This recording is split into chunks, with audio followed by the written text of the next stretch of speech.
राधा राधा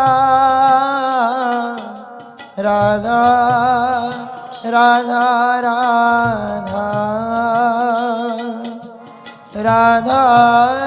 राधा राधा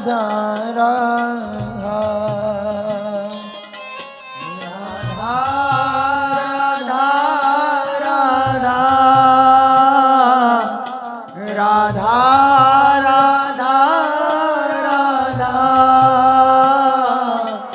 राधा राधा राधा राधा राधा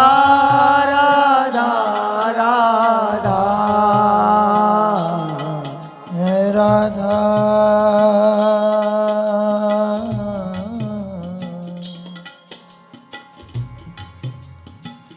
राधा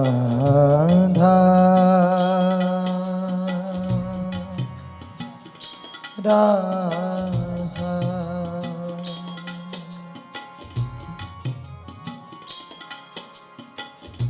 इतना तो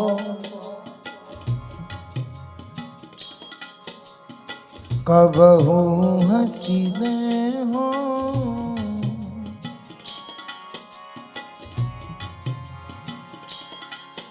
इतना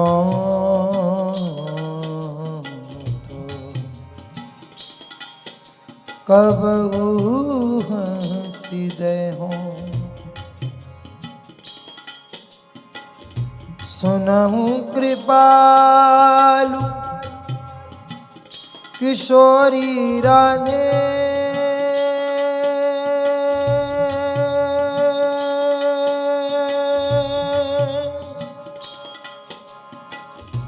सुनहु कृपालु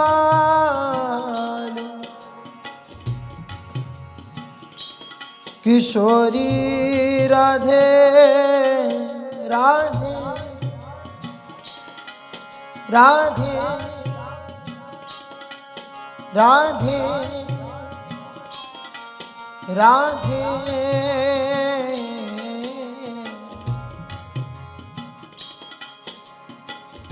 सुनहु कृपाल किशोरी राधे अवसी कृपा की कोल चिते हों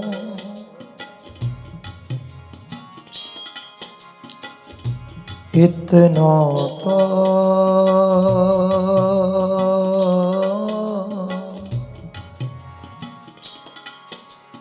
कबहू हसीने हो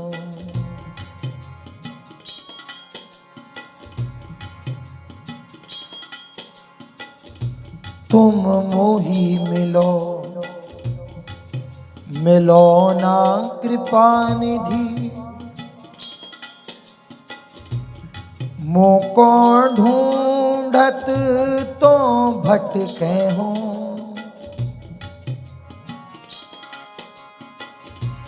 तुम मेरी सुनो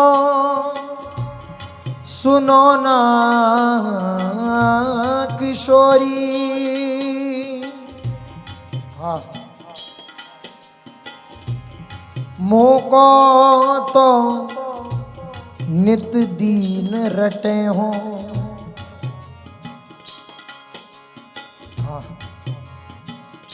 तुम मेरी बात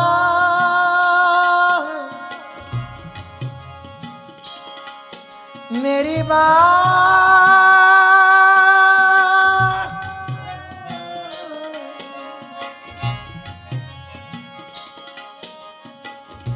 तुम मेरी बात गहो ना गहो हंसी भुज पसार मुसो विनय करे हो